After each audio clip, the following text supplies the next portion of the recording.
Hello and welcome to my YouTube channel. In this video, we will continue our discussion of the Westland. This is the second part of the video in which we will discuss a game of chess.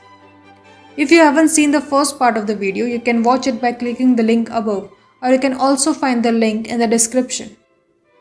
So let's start our discussion. The title is borrowed from Thomas Middleton's play Women Beware Women. In the play, a mother-in-law is distracted by a game of chess, while her daughter-in-law is tricked and manipulated by the duke inside. This symbolizes how relationships and values have become twisted in the modern world, leading to emotional and spiritual emptiness. In this context, relationships are no longer about genuine connection, but instead have become a game of manipulation and deceit, contributing to the overall sense of desolation. The poet starts by describing a fancy bedroom belonging to a wealthy upper class woman. She is sitting in a chair that shines like a throne covered in jewels. Her mirror was held up by wooden pillars on which were carved vine creepers with grapes from which little cupids, the love gods, picking out. One cupid even hides his eyes behind his wings. The table and mirror reflect the light from a candle stand with 7 candles, making the room even brighter. Jewels are scattered all over the table, sparkling in the light and adding to the brightness. There are also elegant bottles made of ivory and colored glass, filled with exotic perfumes from distant places. Some of these scents are liquid or powders. When the bottles are opened, the strong perfumes fill the room, almost overwhelming anyone who breathes them in. The air from the open window mixes with the perfumes, lifting them towards the ceiling. As they rise, the scents mingle with the candlelight, creating a soft, hazy effect. The ceiling, which has decorative panels, is now slightly blurred and fretted by the air and smoke. In the fireplace, large pieces of seawood burned, which were pushed into the fireplace by a rod of copper. The flames had a greenish orange hue because the fireplace was framed with colored stones.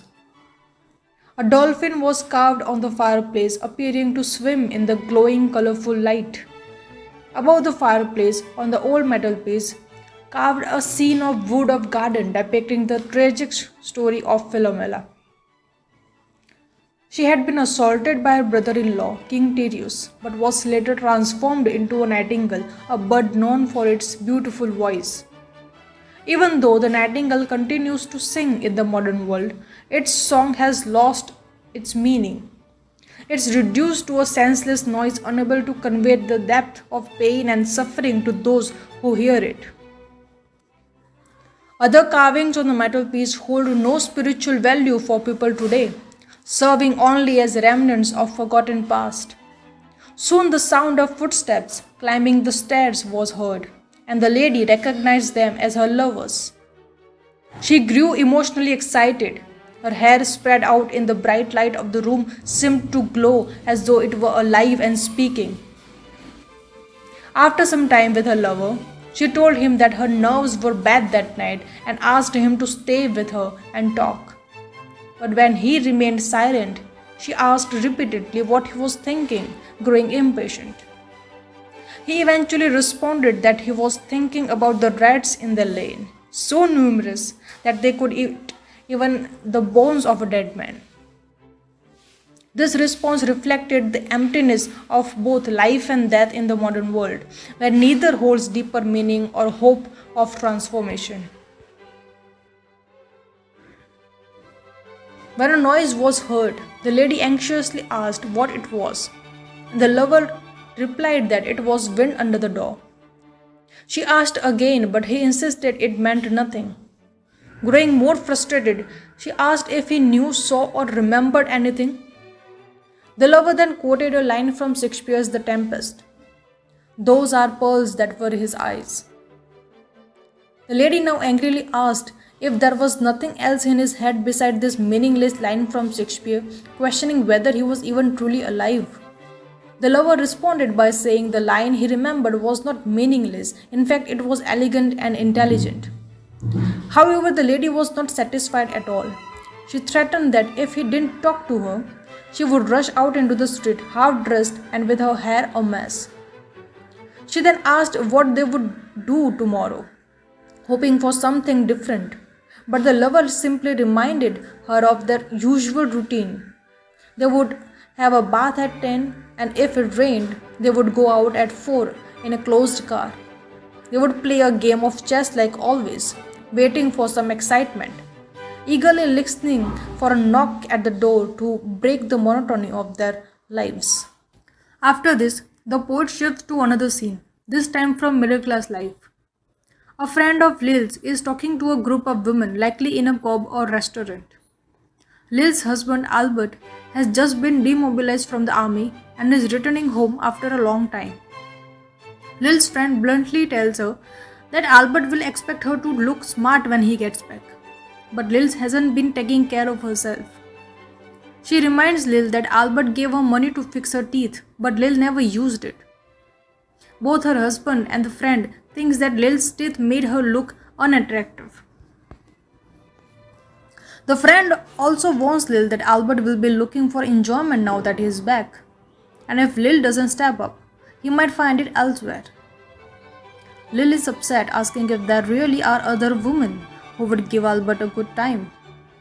The friend replies that there definitely are, and if Lil doesn't like it, she has only herself to blame. She tells Lil that she looks much older than her years, and that she should be ashamed of letting herself go. Lil sadly explains that she couldn't help it. She took pills for an abortion, and ever since then, her health hasn't been the same. The chemist told her she would be alright, but she never fully recovered. The friend calls Lil a fool and says that if Albert doesn't leave her, Lil will just have to live with the consequences.